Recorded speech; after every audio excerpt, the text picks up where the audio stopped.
As we continue our journey through Leo season, we are now coming into gate number 7, which is known as one of 4 directional gates in the teachings of human design. We're going to talk about the shadow of division, the importance of boundaries, the gift aspect of guidance, and the highest light attribute here, which is all about virtue. In the teachings of the I Ching, which is the book of changes, it says that moving forward in life is made possible through establishing common consent and promoting shared interests among those involved. So we're going to start off by looking at your human design chart, and you're going to find gate number 7 right in that diamond in the very middle of the chart, known as the center of self. Now, the center of self in human design is known as what is called a magnetic monopole. And that means that it is a magnet that pulls in one direction. So it's pulling energy towards itself. It's also unique in the sense that it carries 4 gates that are in relationship to the love gates, which are the seasons, the 4 seasons within our cycle. And it also carries the 4 directional gates. Now, gate number 7 is in the direction of looking forward, and it is the halfway point between the summer solstice and the fall equinox. So you can look at that as a check-in point as we are in the fullness of summer. If you're in the northern hemisphere, you are in Leo season, so things are in bloom, they're in bud. You are really stepping into getting to know yourself and sharing that authenticity with others. And now we're starting to prepare for the next chapter to come, leading towards that fall equinox of being able to put some things to an end, to really examine, how was that journey through the last couple of months? Are we still in alignment to the direction we wish to head? Are there things that are now coming to a completion to make room for something new to come? So it's a natural process of both endings and beginnings, and also really looking at the role of the self. So the role of the individual and the role of the group, and really seeing how that plays out in relationships. If everybody's kind of moving towards a common goal, a common interest, if there's anything that needs some amendment in there, if things are progressing in the direction that is for the highest good. So we are very much stepping into a leadership role. And it is a leadership that comes with a sense of authority.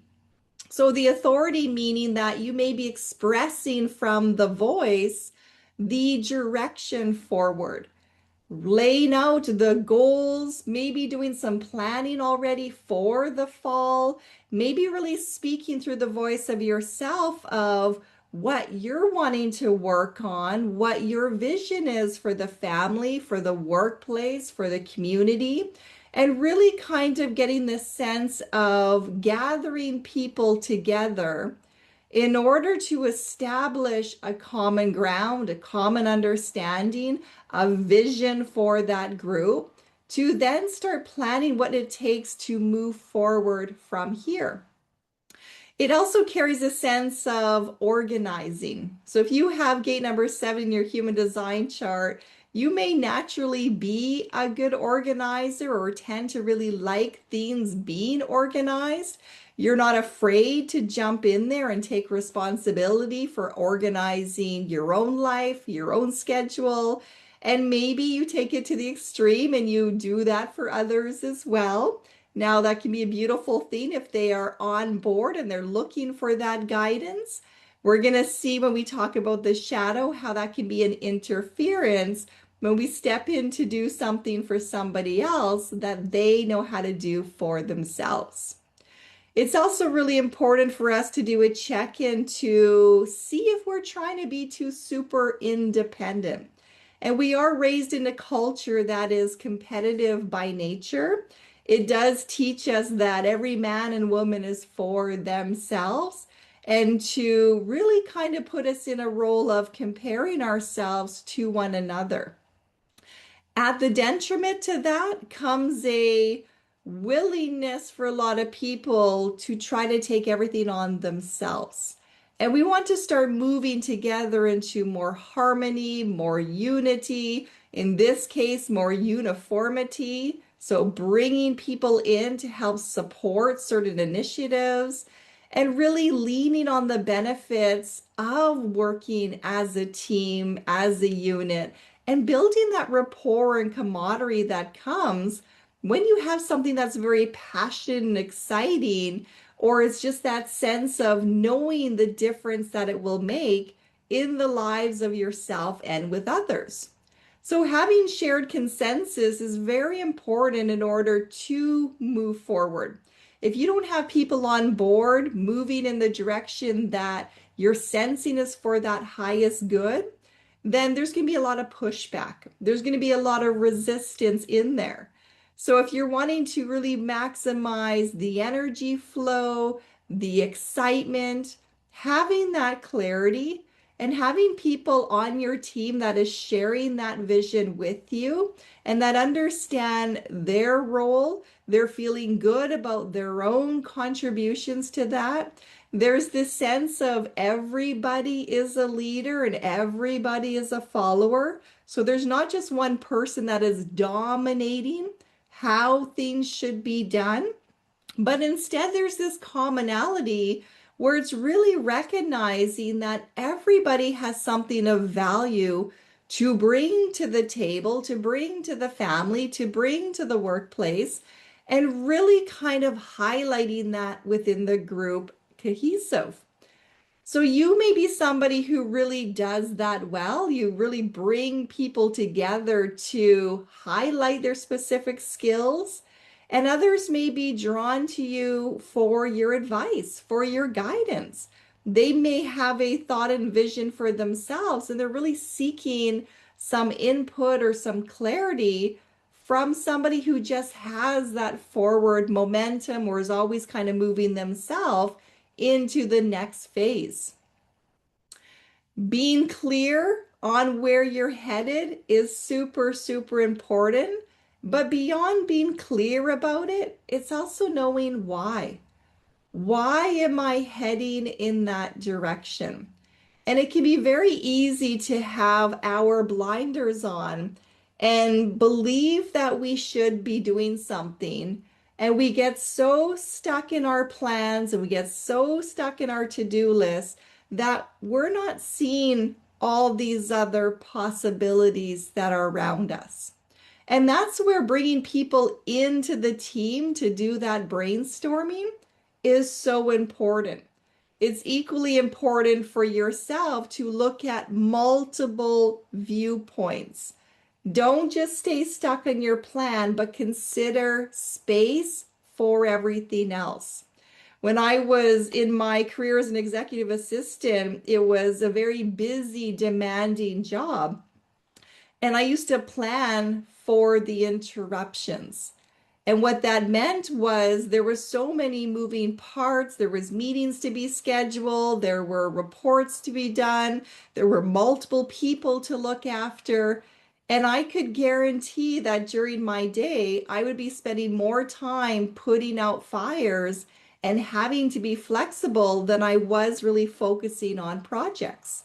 So my plan, that calendar, became a space where there was room to tweak, to shift things around, to really look forward, to see what was coming and to start slowly building things along the way so that there wasn't just this overwhelming sense of everything has to be done right now.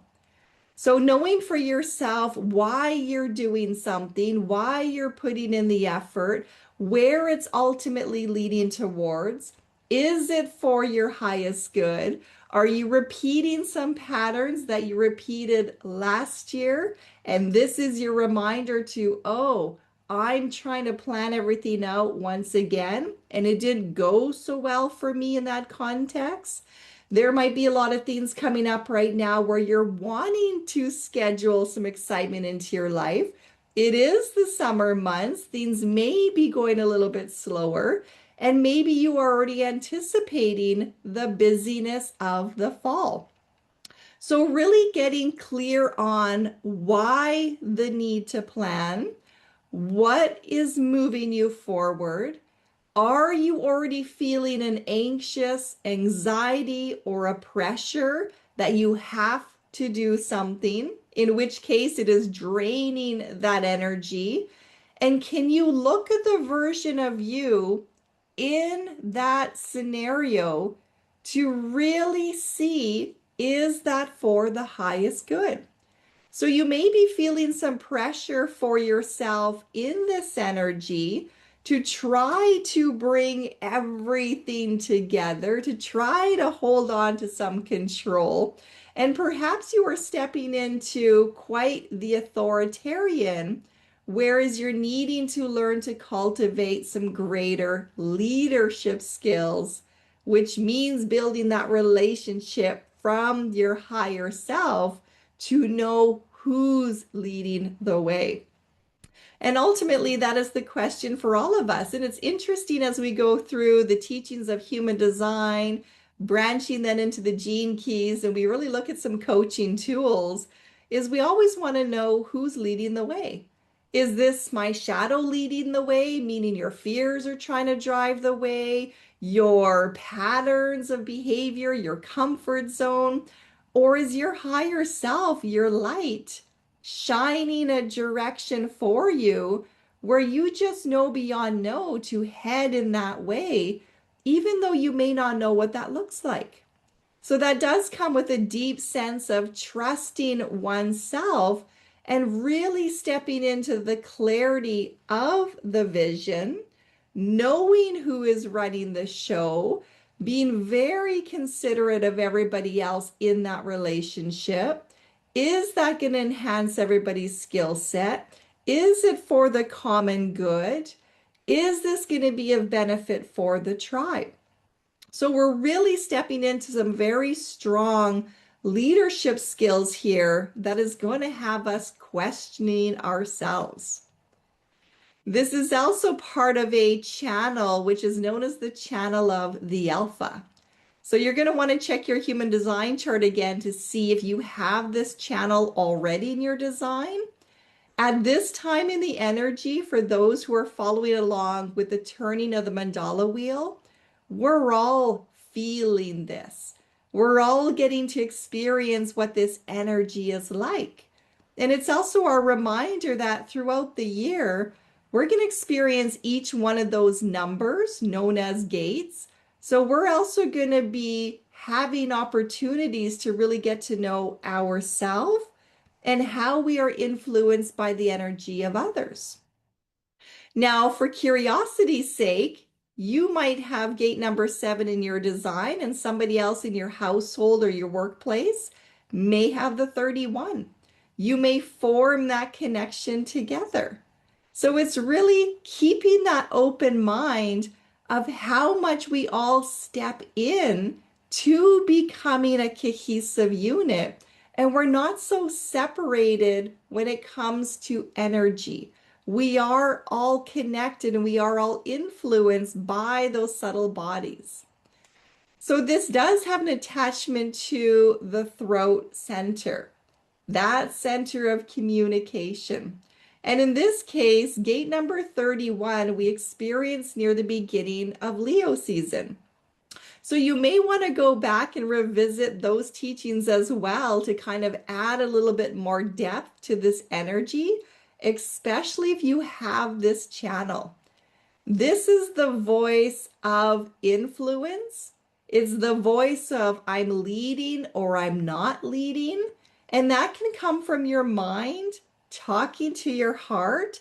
It comes from your auric field that's either felt by other people as, ooh, they would be really good at that. I'm going to seek their guidance. Or they're picking up that vibe of, no, it doesn't look like they're in the mood, doesn't look like they are interested. So it's really paying attention to how much we influence other people.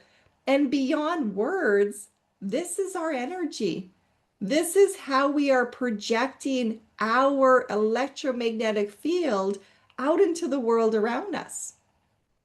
Now, there's certain individuals that have this channel who, in your DNA, you just naturally have this essence in your aura that puts you as the alpha. The alpha is the leader of the pack. So you may be somebody who does have a lot of people that look up to you. You might be already leading a group.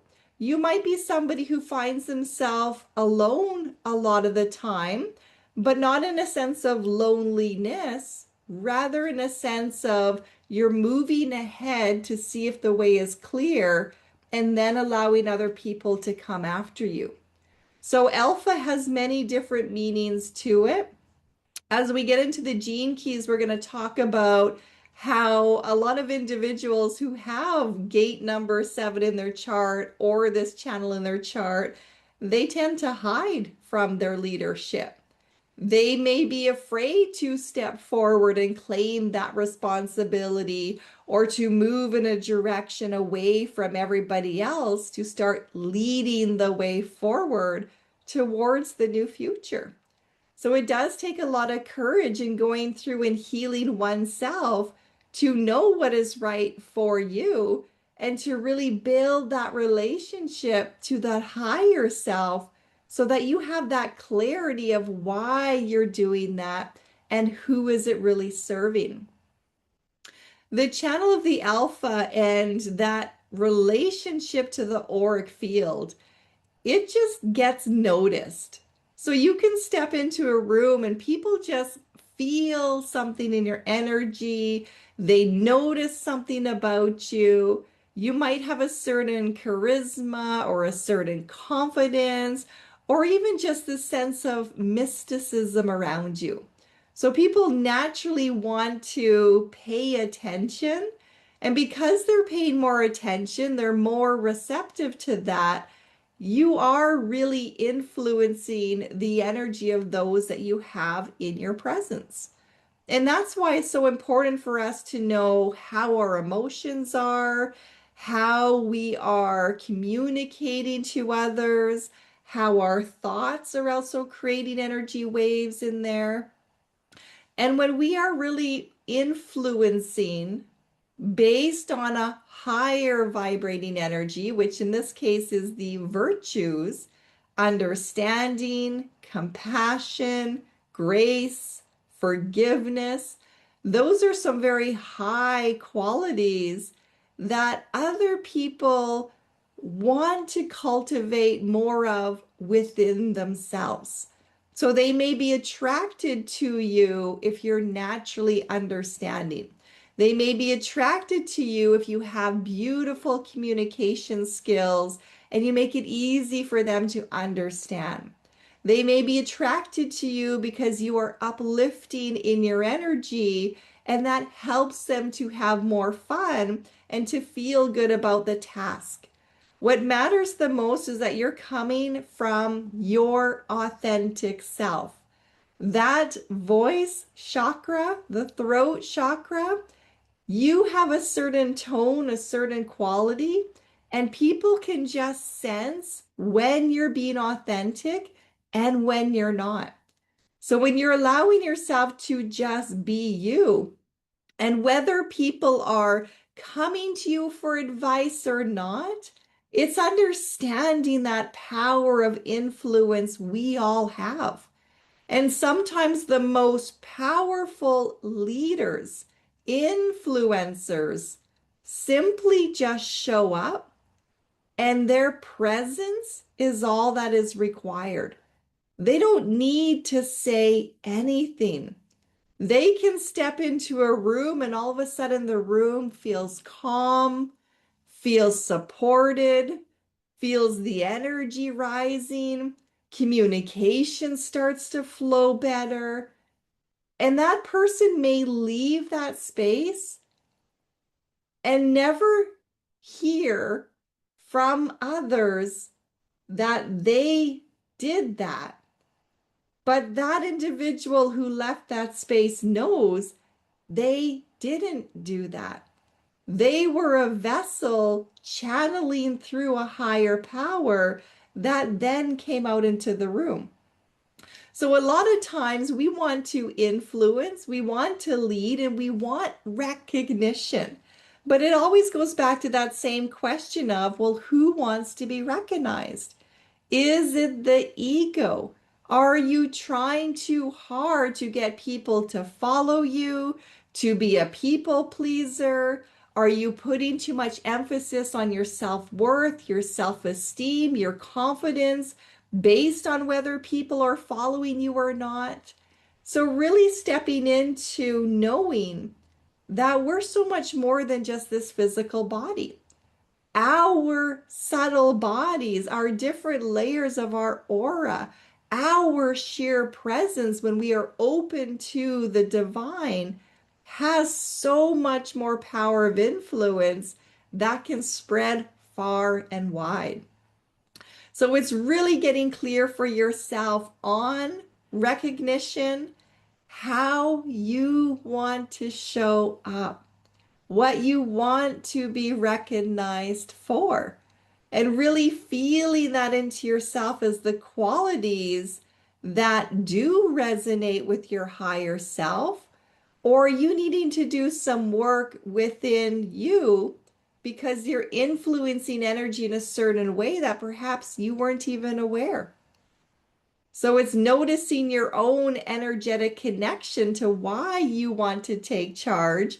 Who is it really benefiting? And do you have consensus of the group?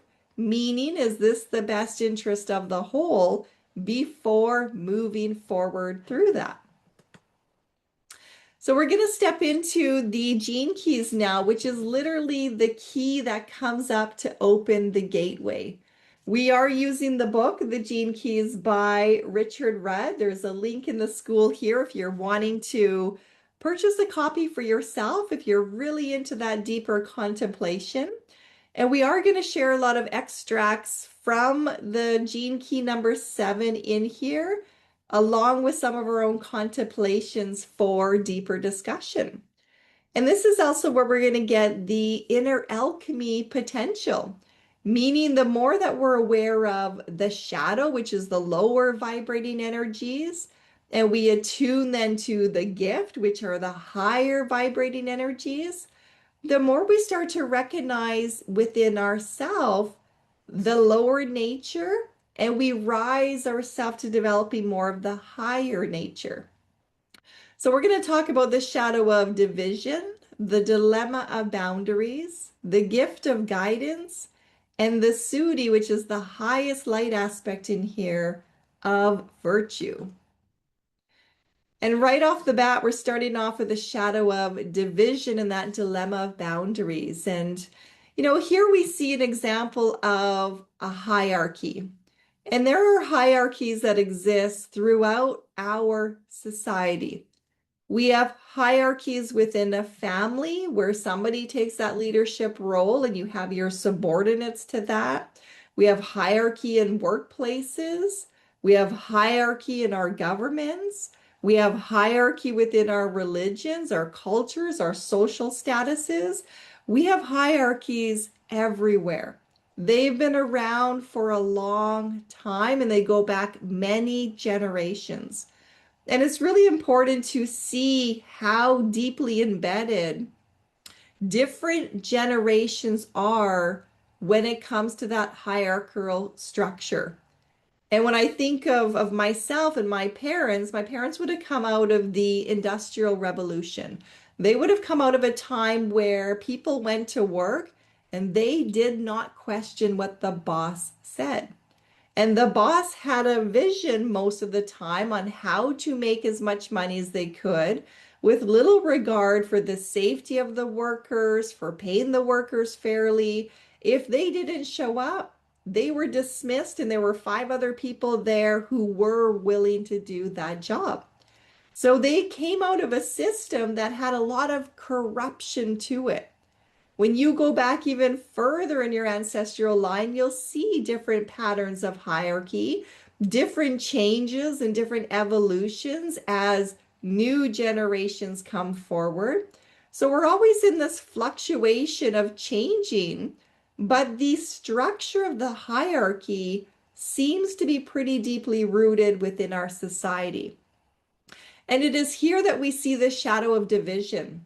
And our divide between the haves and the have-nots is getting wider and wider and wider. It is one of the main reasons that the human society operates in the hierarchy, is to create that divide. And that divide is getting so strong that we're even programmed to think in terms of a hierarchy. We see ourselves as I'm equal to this person, I'm beneath that person, I'm above that person, I have this, I don't have that, I fit in here, I don't fit in there. So we are trained as little children to put ourselves in a certain classification. And then we build our identities around our perceived value as to whether or not we are worthy or we're not worthy. Do we need to try harder and get to the top? Are we doomed to stay at the bottom? Does that have a story and an energy that comes with it?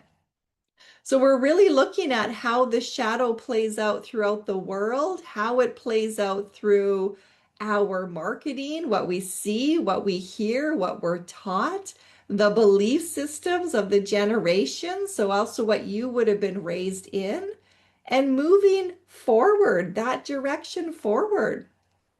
Is that serving the highest good? Is that serving the betterment of humanity?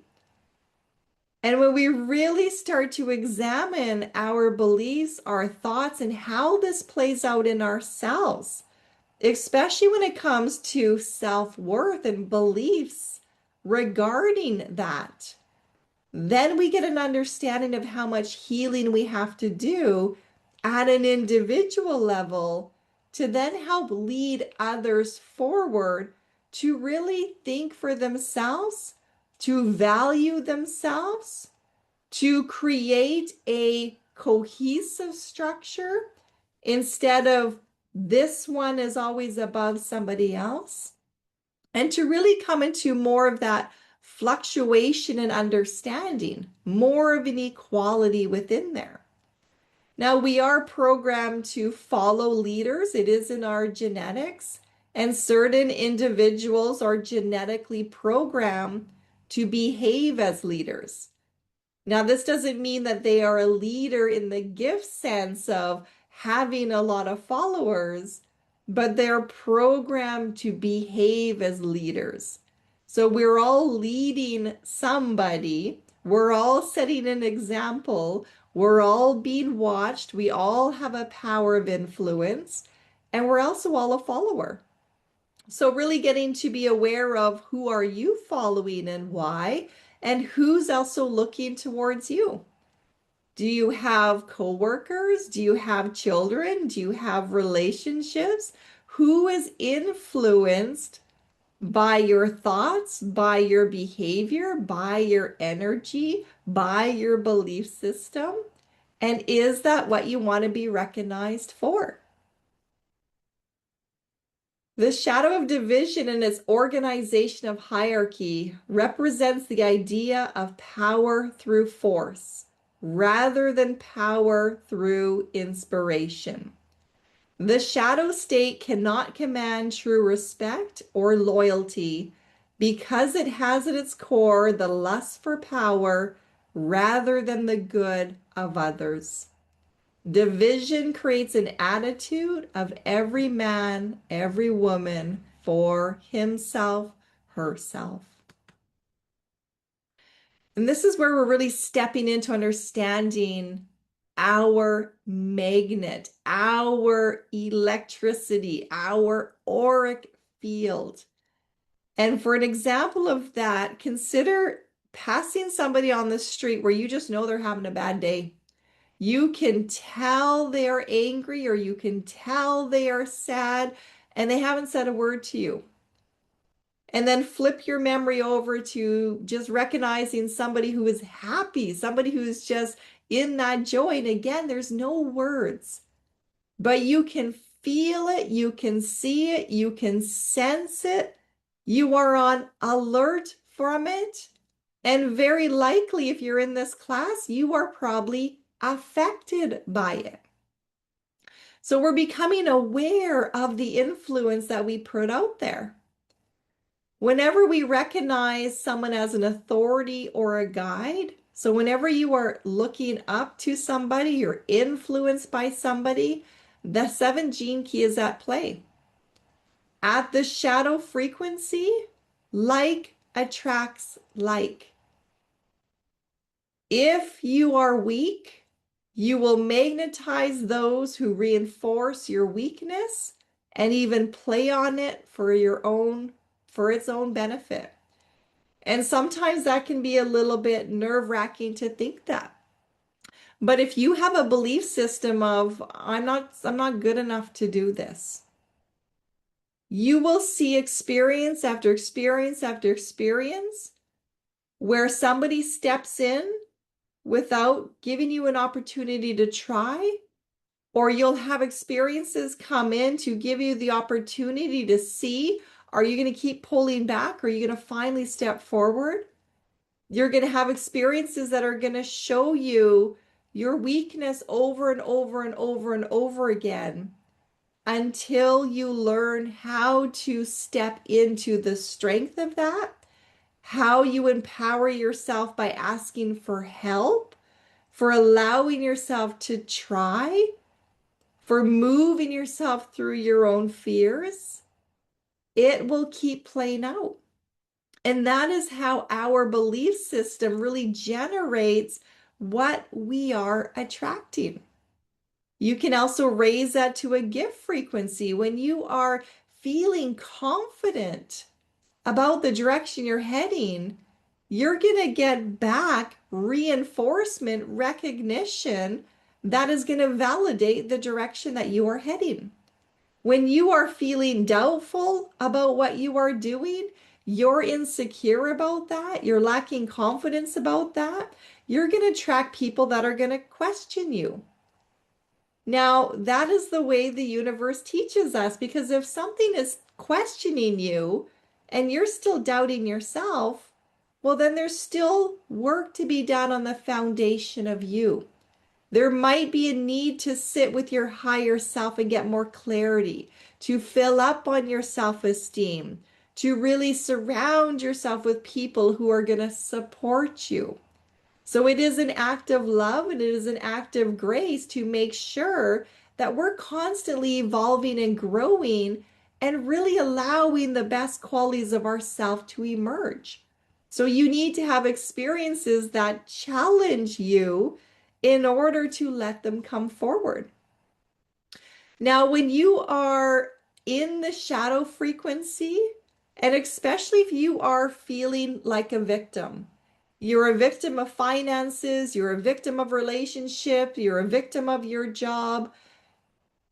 Anybody who is in a position of leadership over you, so you see them as a leader over you, they don't want you to stop being that victim.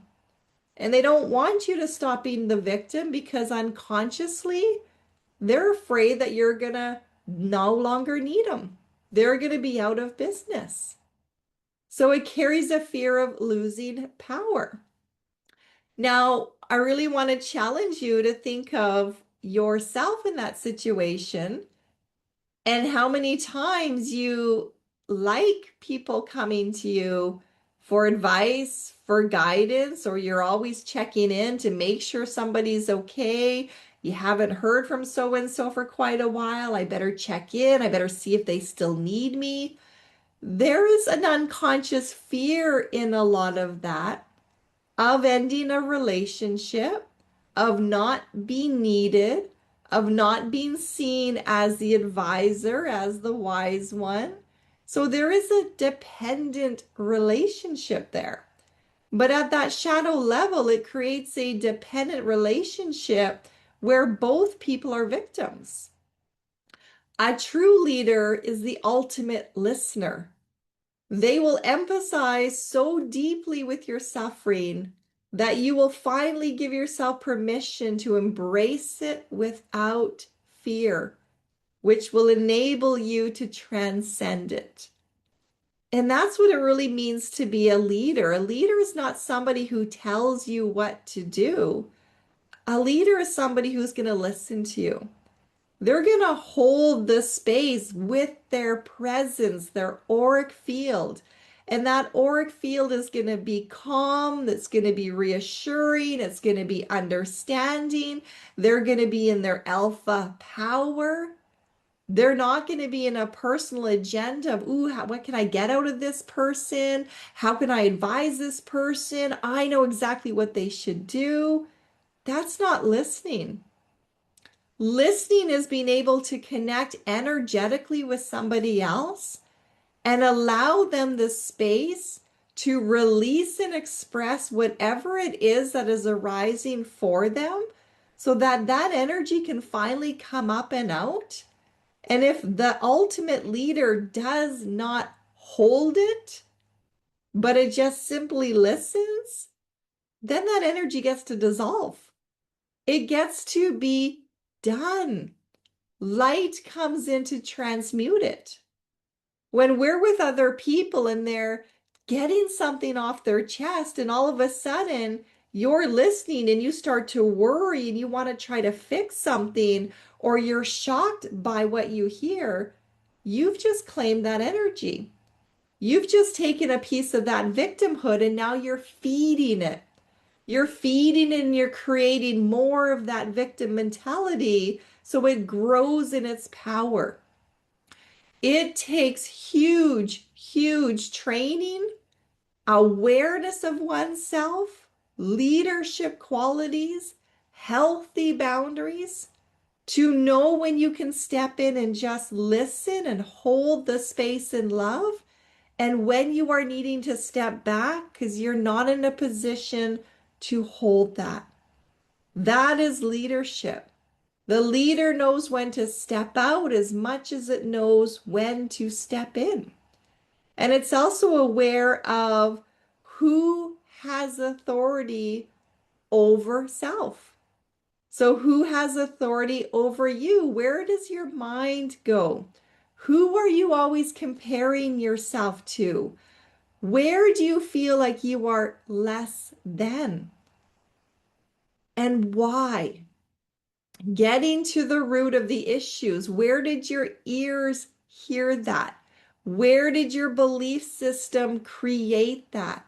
Where is the healing required in you so that you can be your own leader to move yourself from the shadow and into the light, into your own self-empowerment?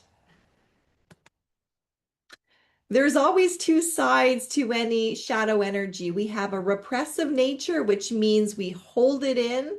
It is feminine in nature.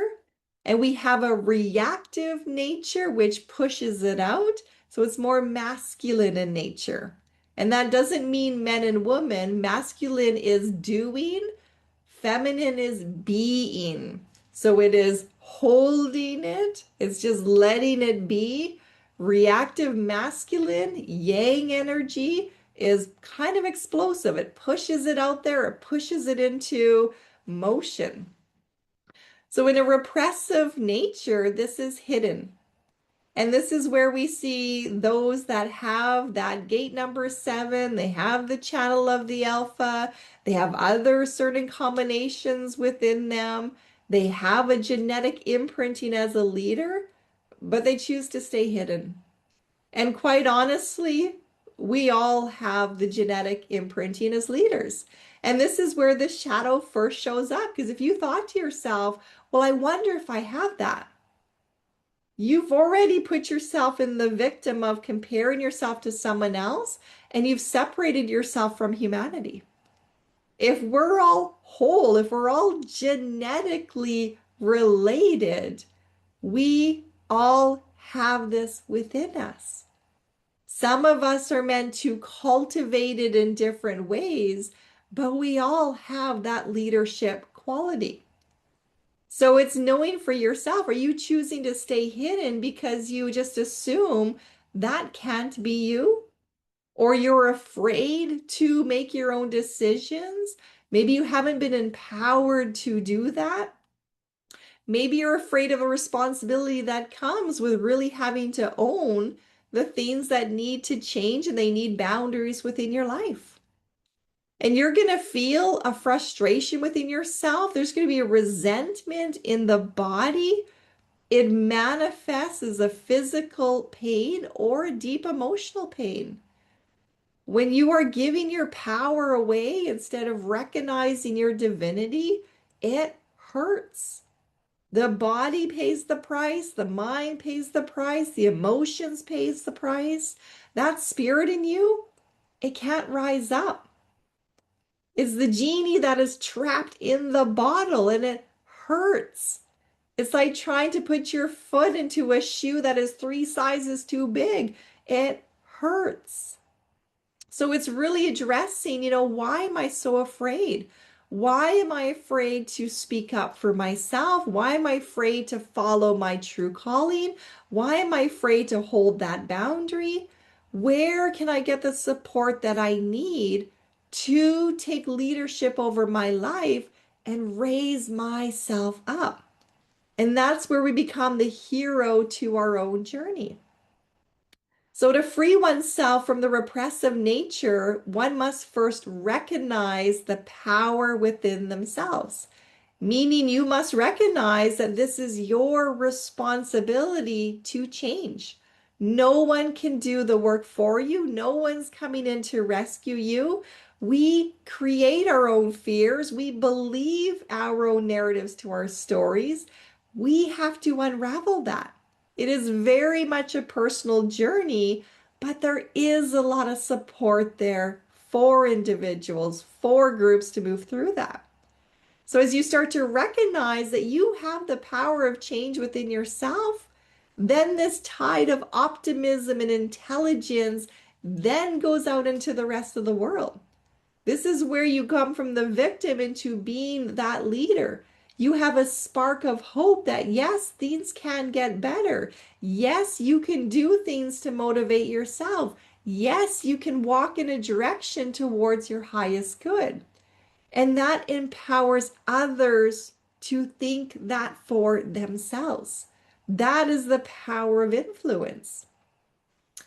On the reactive end to this is where we see the dictator. So somebody who is taking full advantage of their position of power and using it to their own advantage. And every time they step into a position of power, they have a personal agenda. They want to make sure that everybody does what they want because they're trying to get something out of that. And they gain more and more power every time they disempower somebody else. So every time they make sure that others know that they're a follower, they're a subordinate, they're feeding themselves with more power. They have an understanding there of patterns and they know people's behavioral patterns. They know just the right word to say to get somebody to shrink down. They know the right tone of voice to use to get someone to pay attention. They know how to beg, how to plead, how to use their charisma to get somebody to do for them what they don't want to do for themselves. They're masters of playing. But the catch to that is if you have somebody like that in your life, if you are in a narcissistic relationship, they're also your greatest teachers. They're here to teach you the power of boundaries, the power of knowing that the body says that doesn't feel right. Your common sense says that isn't right, but yet you're trapped in this pattern of behavior that continues to feed that relationship, placing yourself in the victim and or placing yourself in that narcissist and really looking at we all play both sides. So where is that energy needing to come into balance? Where are you needing to see how you are disempowering another to empower yourself? Where are you disempowering yourself to empower another? And when we start to be really mindful of that, then we can come out of the shadow. Then instead of ping-ponging on the ground back and forth, we come up. We rise out of that and into a higher vibrating energy. And that becomes the gift of guidance. So to truly guide another person or a group of people, you need to put aside your own opinions and judgments and listen intently to their needs. I love this picture from Corey Thorne Cameron's Everyday Goddess Oracle cards. And it's actually my oldest daughter, Amelia, who's the artist for this card deck. And the unseen wound, Thecla, we all have a younger version of ourself. Whether we're masculine, feminine, however you identify, there's always a younger version of ourself that is inside of us that requires a healthy parent to hear it, to love it, to see it, to reassure it. And at the ages we're at now in this course, there's somebody younger looking up to us. There is somebody else's inner child looking up to us. So we all carry scars, we all carry wounds. We can continue to pass our wounds on to others, or we can pass along the grace of healing, the grace of forgiveness, the grace of understanding. We can decide to break those ancestral patterns, to be the one that pulls up the rug, so to speak, to take a look at the collateral damage and say, you know what? I'm tired of hiding this. I'm going to air out this wound so it can finally heal. So guides are great listeners, and their guidance is in alignment with future trends. So they're always knowing for themselves where they're heading because they're listening to that higher power. So when they're sitting with someone else and they're listening, they're helping to guide towards that greater vision for humanity. They're not listening so that they can share advice. They're not listening to tell someone else what to do. They're not listening to push over their opinion. They're listening to help pull humanity back together in love. They're there to empower someone to come to their own decisions, to feel their own divine power, to stand on their own 2 feet, and to have the confidence to move forward in the direction that they know is right for them. It's like the saying of, teach a man how to fish. You'll feed him for a lifetime. Give a man a fish, you'll feed him for a day. That's the difference right there. There is a desire, a calling to be of service. And that moves us away from fear.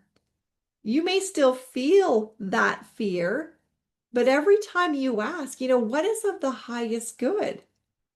Now you're being moved of service. You're a vessel for that divine inspiration.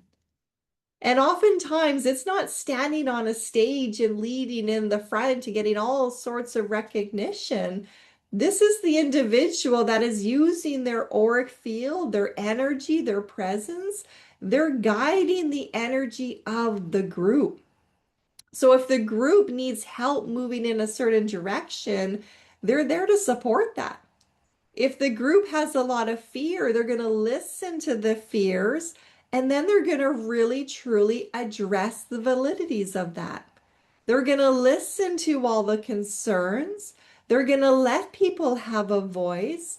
They're going to welcome in multiple views, multiple solutions, multiple opinions. They're going to empower the team to really start to think for themselves. So they start to grow this organic space that promotes team harmony, and it lets them take its own shape. It's not there to direct and to tell and to control. It is there, just like the laws of nature, that allow things to blossom and bloom in many different ways and possibilities. in order to bring the unit together so that everybody reaches that common consensus and knows where they're heading and why. It is okay with stepping back and not taking that limelight. It knows that if somebody is stepping forward because they have a certain skill and that skill benefits others, then they let that person go ahead. They don't look at that and say, well, what about me? They understand the importance of what is there for the group. They understand their own role of pushing out into the energy, love, support, guidance, harmony. They are really being that leader beyond words. They understand that they're being moved by that higher essence. So there's this trust. They trust very deeply in the processes of life. They surrender to life. That means opening the heart, blossoming, trusting, not closing the heart if somebody gets upset and it feels uncomfortable, or if the conversation goes towards something that feels uncomfortable. It is somebody who has done the work within themselves so they're not triggered. They can hold that space. And it's really important to recognize within ourselves how often we try to fix somebody or something because it makes us feel uncomfortable, because we don't want them to hurt, because we don't like how that hurt makes us feel. We want them to have a better life, but truly we want them to have the vision of life that we have created for them. We don't know somebody's soul plan. We don't know what individuals have come here to work on, the fears that they came here to move through themselves, their soul's journey to really empower who they are. And every time we jump in too quickly to fix, to save, to prevent somebody from having experiences, we're interfering with that divine plan and we're not trusting. There's going to be a lot of things that happen in life that feel uncomfortable, and it takes great leadership, great guidance to step back, to listen to that higher direction and say, I'm available to be of service. And then to wait until you are given a direction and being okay if no direction comes and you're asked to just step this one out. We're not always needed, but we are always wanted. And that is where we have to really come out of the mind and let the heart talk, let the body talk, go through our own processing, our own wounds, our own triggers, our own fears that keep surfacing, catching our own patterns, moving towards the direction forward. Is this the version of me that I want to bring into my tomorrows? Seeing every opportunity as the greatest opportunity for ascension, healing the victim and growing into that higher and higher leadership quality. So this brings us to the very end in the Sudi of virtue, the highest light aspect that there is. And this is where we see what is known as the Ouroboros. The Ouroboros is a serpent eating its own tail. And it has a relationship to the seventh Sudi, which is the Sudi of virtue, and the 13th seed, well, so the Sudi, which was at the other end of that channel of Alpha. So that was the connection to the throat, to the center of self. And here we see this seventh gate looking forward as the future, the flower. The flower contains the seeds that then drop to the earth to then generate what is to come. The seed in the 13th pushes from the past. It is what we are listening to. So when we're always listening to the past pushes us to then create our future moments. And we can create beautiful possibilities, or we can literally grow weeds. We can continue to listen to the fear stories, to the suppression, to the judgment, to the separation, to the hierarchies, to the division, and keep growing that. Or we can really listen to, how is that working? Who is that serving? Is this my vision? Does this feel right? And making your choices based on your free will to move in the direction that you know to be right for you, becoming that alpha and having the courage to walk away from mainstream, to show and teach there is another way. Ultimately, the seventh sudi concerns the future, and the future is about children. As the sudi flowers in humanity, one of the first places it will manifest is through parents and teachers. Children who grow up around virtuous people need no other kind of education or guidance. Children who grow up in the aura of true virtue will take that energy with them into whatever sphere of life they move through. And in doing so, they will slowly but surely transform the future of our planet. So there is a lot to unravel during this gate number 7, this gene key number 7. There's a lot of self-reflection to do, really looking at your own conditioning for division, your own thoughts around hierarchy, where you put yourself in a leadership role, where you're pulling yourself back from a leadership role, where maybe you're jumping in to be too much of an authority over somebody else, or giving someone else too much of authority over you, and really starting to claim back your divine light, your divine power, to know that there is a beautiful way of the future. There is a vision for humanity that is beyond our imagination.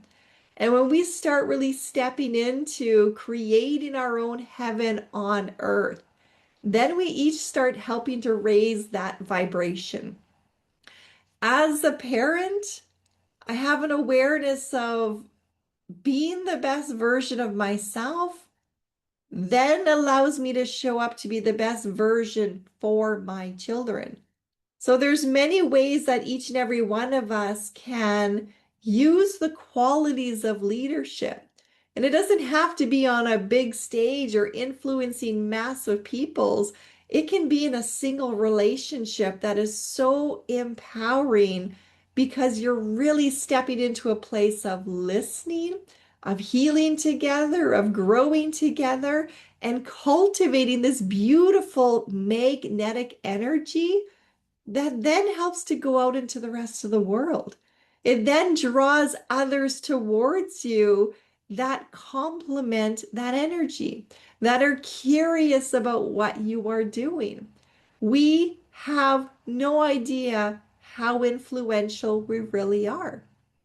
So your challenge that I'm going to suggest for you this week, if you want to take it on, is to really notice how often you're influenced by someone else's mood, by noticing either their tone of voice, their body language. Make a note for yourself of what that is and how it influences you. And then once you are aware of that, start noticing how people are affected by your own moods and your own tone of voice and your own communication style.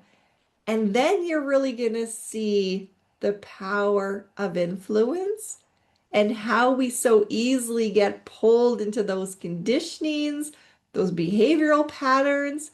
And it's also going to then really start to cultivate more of the gift of guidance. You're really going to enhance your leadership skills by practicing mindfulness, And that's what this is about. It's not about judging yourself and berating yourself and condemning yourself. It's about catching and course correcting. That is the direction forward. So, where am I going and why? Really asking yourself that, checking in to see who's leading the way. Is this my fear story? Is this my emotions? Is this my self-saboteur? Is this my ego? Or is this the light? So, taking that time to stop and pause before being too reactive and calling your light in to lead the way. Ask it to open the ears to listen, to build that deeper relationship, and watch how things start to really transform around you. I would love to hear your experiences. If you want to share your takeaways, your aha moments, feel free to use the comment section below and let us inspire one another. Let us share and help to awaken the leadership qualities, the guidance within each and every one of us, the alpha within each and every one of us. And yeah, have some fun laughing and calling out your shadow as well. It can be a very humorous journey when you dare to dive right in. I look forward to connecting with you in our next gate activation as we continue our journey through Leo season. Take care. Bye bye.